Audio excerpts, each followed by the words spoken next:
Good morning, folks, and welcome to my video on the 5 best units in Total War Three Kingdoms campaign.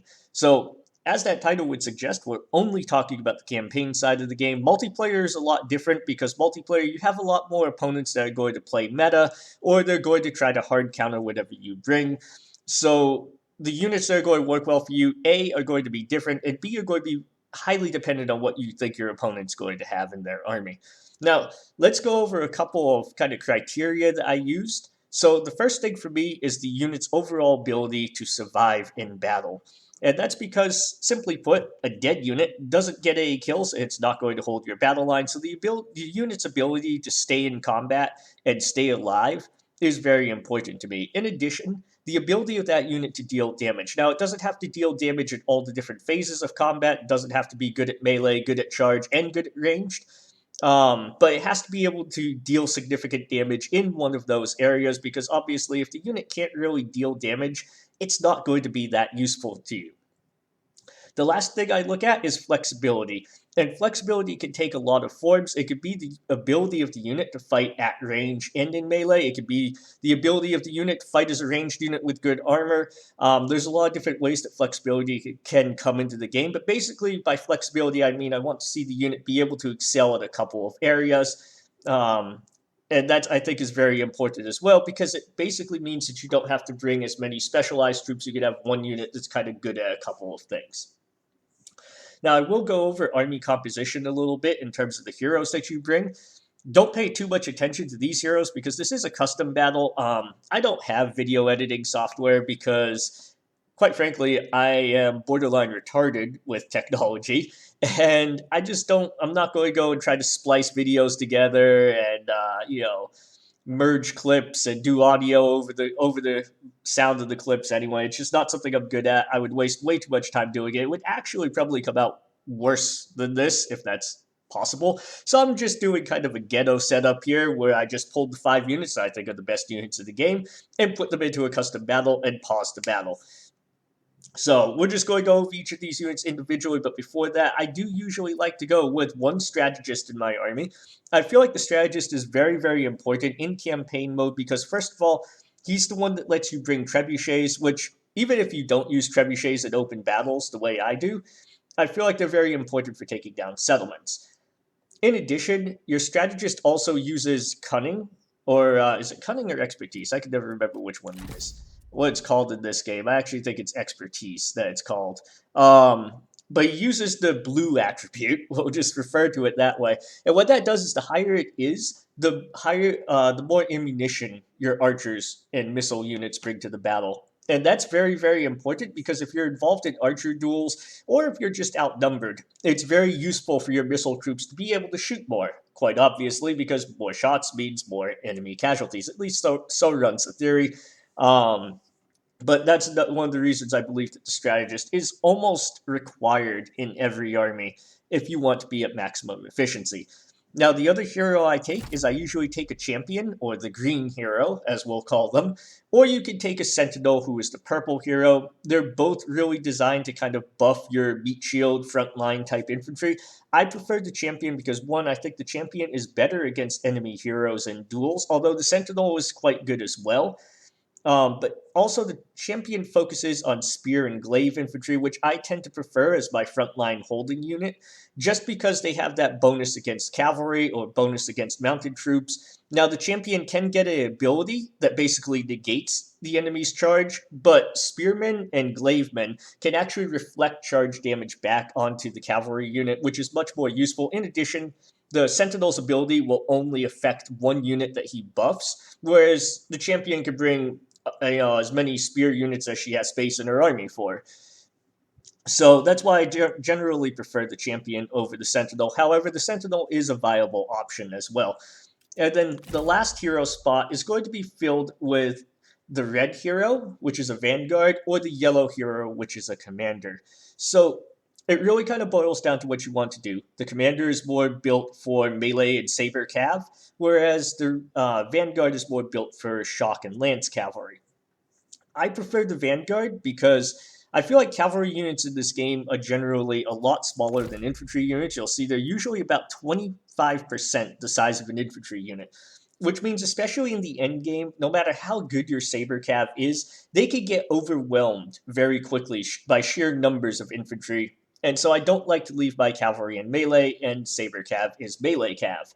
Instead, I prefer to use shock cavalry. I prefer to use them for charging the flanks, and the Vanguard gives a lot of bonuses to like charge speed, and I think charge damage as well. And that's why I prefer to use the Vanguard, because I feel like she just maximizes the area where cavalry really excels in this game. I feel like if you're getting your cav stuck in melee, you're kind of doing it wrong. And while Saber Cav is very good against archers, Shock Cavalry is very good against archers too, because their high charge bonus will basically insta-rout a lot of enemy archers. So it's just a little bit of my thoughts on army composition. I think that this setup here with the Champion, Vanguard, and Strategist is probably the best setup that you could have in Total War 3 Kingdoms for the campaign, just because it gives you pretty much like the best frontline infantry, the best missile troops, and the best cavalry. But obviously, you can mix and match a little bit, and it's the campaign. So if you want to go with a themed army and have nothing but vanguards, or nothing but vanguards and commanders and go with an all cavalry army, it could be a lot of fun. If you use it well, it could be semi-effective, although I think you will find yourself suffering against enemy missile troops and towers. So with that said, let's go ahead and get started and dive into what the 5 best units are. So the first unit I have selected is the Azure Dragons. Now the Azure Dragons are a very flexible unit because they can fight with both their spears and with their bows and arrows. Now, as you can see, looking at their unit card, their bows and arrows are not that bad. They have a very good range damage base at 40. They also come with a decent amount of ammo. It's only slightly less than what regular archers would come with. And they have the same range as a regular archer unit. So really, these guys can fight just as well as archers can at range. And they won't run out of ammunition too much quicker. In addition, if they do get into an archer duel, they are highly likely to win. And the reason is because they have 63% base armor. This is one of the best armored infantry units in the game, along with the other unit of Glaive Infantry that we're going to take a look at. And that allows them to basically win any ranged duels, even though they aren't considered to be a dedicated archer troop. Moreover, in terms of survivability, they have 96,000 hit points, and they have 64 morale. So first of all, this unit isn't dying quickly based on its high hit points and its high armor, and it also has decent melee evasion as well, and it's also not going to run away, which makes it a very, very good unit for holding the battle line. In addition, on top of that, they have a very interesting formation, which is mixed missile. And what this does is the first half of your ranks will basically fight as melee infantry with their glaives. The second line, or the second 3 ranks of your line, or the second half of your battle line, is going to fight with their bows and arrows. So this can be very nice if you position them on the flank, because it provides a unit that can protect your flanks from cavalry with their glaives. In addition, they could do a lot of damage to that cavalry with their bows and arrows. It kind of forces the enemy cav to either choose between charging the glaives, withdrawing from your flanks, which will keep your army safe, or sitting back there and just eating arrows for however long until their ammunition runs out. So it's a very, very powerful ability.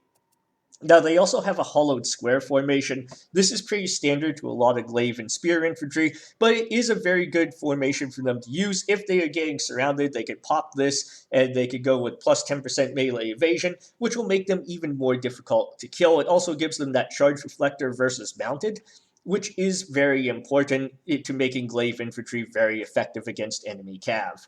They could also assume a loose formation. If they are in that archer duel, you could spread them out even more. Now, this does basically get rid of any charge resistance that they have, but this is useful in that arrow duel because basically this combined with their high armor and their decent missile fire means that they're going to win very, very easily. All right. As you can see right here, their last ability is charge reflection versus mounted. You could also get them guerrilla deployment. It's because they're in a champion's army, and champions have a perk that gives their entire retinue guerrilla deployment, and it can be very, very entertaining to guerrilla deploy a few of these units and put them into their mixed missile formation or into hollow square formations, like directly in front of the AI's army. The AI can get very confused by this, and it's usually good for a few laughs.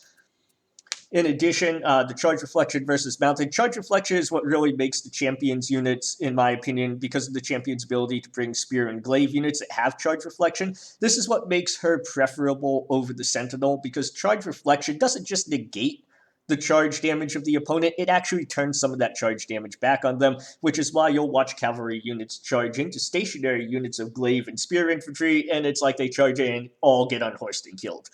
So, just very useful things. They also get flaming shot if there's a strategist in the army who has the perk unlocked. I don't use flaming arrows very much, but I imagine they're relatively effective, and they do good damage to enemy morale.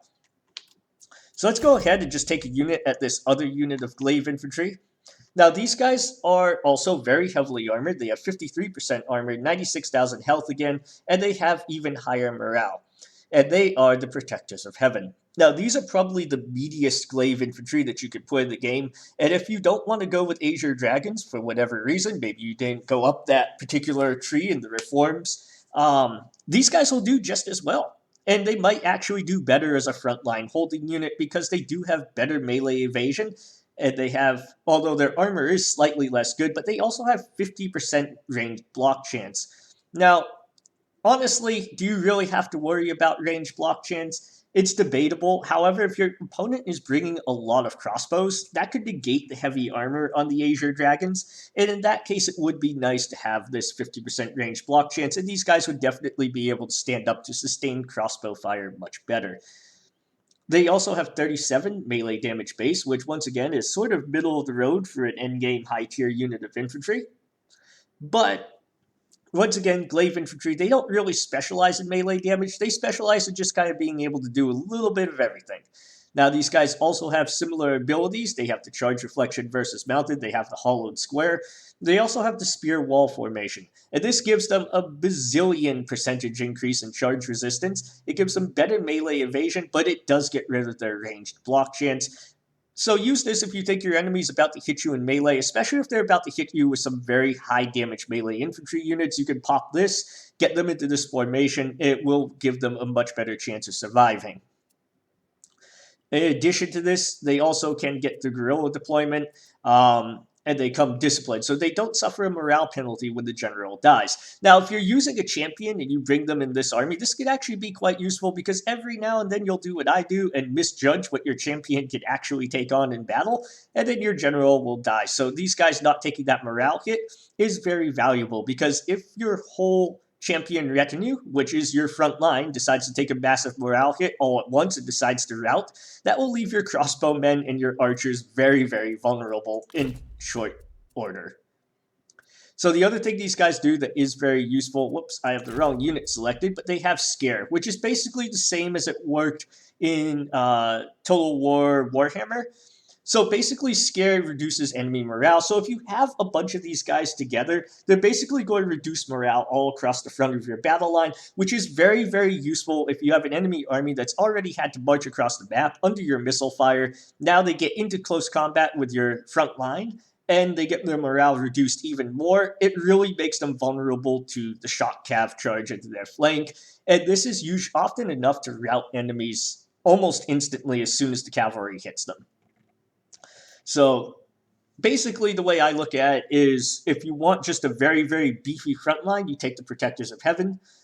If you want a more versatile front line that's able to kind of do a little bit of everything, then you take the Azure Dragons. My personal preference is for the Azure Dragons just because I feel like combined with the strategist and his missile troops, it gives you a massive amount of firepower. However, the Protectors of Heaven are probably slightly better at being melee infantry. Now, I also probably should have noted this at the start of the video. We are looking at units that are variable to every faction. I didn't look at faction-specific units, and the reason is because I want these to be 5 best units that you can throw into your army at the end of the game and not have to worry about what faction you're playing or not be like, why don't I see this unit in my faction? You know, so these are all units that should be available to every faction. Doesn't matter where your playthrough is or what faction you're playing as, you can use these units and put them together into an army. Like I said, sure said that at the start of the video, my bad. So the next unit we're going to take a look at is our Heavy Crossbow Men. Now, Heavy Crossbow Men are actually the cheapest unit here. You can field them and fund them, a very short budget, and they do a lot of damage. So the heavy crossbowmen, they have decent health for for a missile unit, 54,000.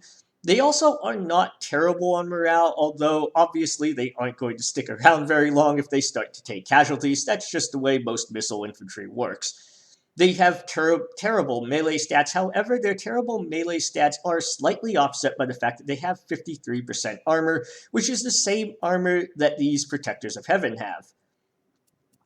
So that extra armor is very valuable, especially in terms of allowing them to win archer duels, because it means that they're less likely to take damage from enemy archers, which means they'll outlast them, and that becomes prolonged. That kind of becomes a lot more pronounced as the battle goes on, because as the enemy unit's taking more casualties, they're shooting less arrows, whereas you're shooting even more arrows at them, and it kind of has a snowball effect, and you should win archer duels very easily with these guys. In addition, since they have crossbows, they have 250 range, which means that they outrange everything except for other crossbow infantry.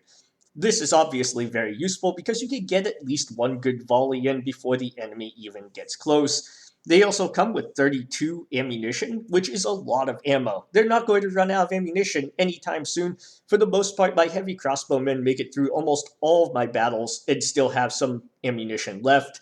This is very valuable if you've been using stuff like Archer Militia or Light Crossbowmen. You see, actually, I think it's Medium Crossbowmen, but you'll see their ammunition depletes partway through the battle, and that can really handicap you. Now, what I'd like to do with these guys is once the battle has been joined and the front lines are colliding, I like to put these guys on shooting at routing enemy units or enemy units that have just rallied and are coming back to the fight. They can usually break those units up pretty quickly and keep them from rejoining the fight, which is very, very important because a lot of times those units that have rallied will come back and possibly get flank charges on your infantry. So the other thing that's really good about these guys is they have high ranged armor piercing damage. And this is important for making them viable throughout the whole game. As you start to get into the end game, you're going to run into enemy armies that consist of units like the Protectors of Heaven or the Azure Dragons. And these guys are basically able to negate most of that armor because of their high armor-piercing damage. It basically keeps them viable throughout the whole game. The only downside to these guys, compared to regular archers, is their ranged attack rate is very low. However, the strategist does get a perk that you can use to buff your ranged attack rate a little bit. They're still not going to be very fast, but their arrows, when they do fire those volleys, are going to do a lot of damage. Think of them more like burst DPS than sustained DPS. And overall, I find that these guys, generally speaking, in a longer battle, will get just as many kills as my regular archers do, if not more, especially if we're facing a higher tier, better armored enemy force.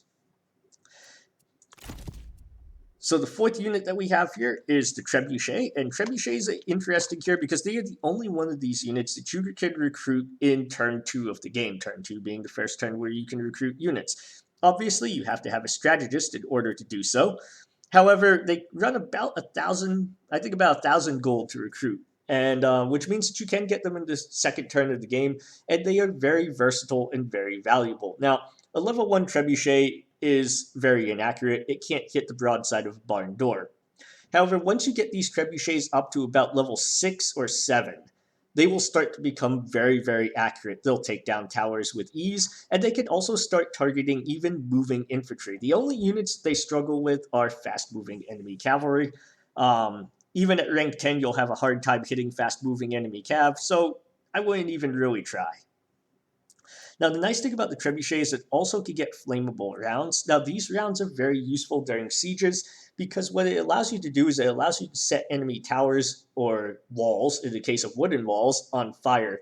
And they'll burn down over time, which means that once you see that the building's on fire, you can move these trebuchets on to target another building. And normally, with a level 6 trebuchet or above, with 2 level 6 trebuchets or above, I can take out the defenses on just about any city without running out of ammunition. Now, against infantry, the trebuchet can be incredibly devastating, especially if you can find a way to choke point the enemy's infantry. This is often when you're like besieging like the small villages, like the the mines or the lumber mills where the enemy has to choke point to come out and attack you. Your trebuchets can literally kill about half of the enemy army before they're even out of that choke point. They are very powerful. Also, if you are a little bit light on missile troops or your enemy has a lot more missile troops than you, the trebuchets are a great equalizer in the missile duel because they can start shooting flaming rounds, which helped, I believe they helped to drop the morale of enemy units. They also cause quite a bit of damage, and that can usually turn the tide of the missile battle in your favor. If your enemy is strong on missiles, they're generally weak on melee infantry, so if you can get all of those archers to rout, you'll probably steamroll the enemy army on the battlefield. It is important to note that trebuchets, in my opinion, really need to be at rank 5 at least to be effective. Until then, you're going to have to try to find ways to get your opponents to bunch up and bunch up for the trebuchets, and then you're going to kind of have to cross your fingers and hope for the best. Because level 1 through 4, they are incredibly inaccurate. They are also paper thin against enemy melee infantry and even archers, and will die very quickly if they are not protected. However, if you're smart, you're putting these well behind your own battle line anyway. So let's go on to the last unit we have here, and this is our heavy cavalry. These are the Jade Dragons. Now, Jade Dragons are interesting because while they look like they would be Shock and Lancer Cav, they are actually considered an all-rounder cavalry unit. And that's partly because they have very high missile defense. They have a 60% missile block chance, 53% armor, and that means that enemy archers are going to have a very hard time killing them. Now, they also have 257 melee charge bonus, which is pretty much a top-tier charge bonus for shock cavalry. So these guys kind of do a little bit of everything. They come with 67,000 hit points, 55 morale, so honestly, for a high-tier unit, I wish their morale was a little bit higher. However, if you're using them right, you're going to use them more like shock cav, in which case you're going to be charging them in and out, so hopefully morale shouldn't be that much of an issue. Now, the nice thing about these guys, though, is that they do have 53% armor, they have 27% shield chance in melee, they have a teeny bit of melee evasion, a little bit better than a lot of other shock cav units, and that will allow them to actually stay in melee. Now, I wouldn't recommend having them get into a protracted melee fight, because they have abysmal melee base damage, and even their melee armor piercing damage is not that good. So while they can survive for quite a while in melee combat with their 67,000 health, 53% armor, and 27% melee shield block chance, they aren't going to be particularly good at killing enemies. However, if you do have a large enemy unit that's kind of at risk of flanking you, you just need to buy a little bit of time to move some of your melee infantry over to counter that, then you can charge these guys in there and leave them there for a little bit, and they should be able to survive and tie that enemy infantry unit up for a little bit. Just be aware that they're probably, after their initial charge anyway, they're not going to do a lot of damage. As I said, even though it says all-rounder here, I would still recommend using these guys primarily as shock cavalry, which means that you're getting on the flanks and you're going to charge and retreat, charge and retreat, charge and retreat, and that's basically giving you your charge bonus over and over again. Often, if you've done this right, especially if you're using Protectors of Heaven as your front line, which the enemy is already depleted from your missile troops and debuffed, it has their morale debuffed by the Protectors of Heaven, one charge from these guys is usually enough to tip the battle in your favor. Now, the other nice thing with these guys is, like a lot of these top tier units, they are resistant to fatigue, which means that they'll be able to participate more in the pursuit, especially, which is very, very valuable, because pursuing our enemies on the battle map means that there's a good chance that that army won't survive on the campaign map either. And of course, they come with the standard shock cav formations. They have their diamond, and then they have their wedge formation, the wedge being their charge formation, the diamond being a little bit more focused on melee fighting. So overall, it's a very versatile unit of cavalry. It's able to fight in melee and tie up enemy infantry units in a pinch if they have to, and they are also outstanding as shock cavalry with great survivability, both against archers and in melee combat. So that completes my list of the 5 best units for the campaign in Total War 3 Kingdoms. I hope that you find this useful. Please feel free to post any comments below. And once again, do bear in mind that these are, or should be, available to every faction. So feel free to try them out on your own in your own gameplay and in multiplayer as well. You can post in the comments section if any of these units are particularly bad or good for multiplayer, and I'd appreciate that very much. So thank you very much for watching, and peace out.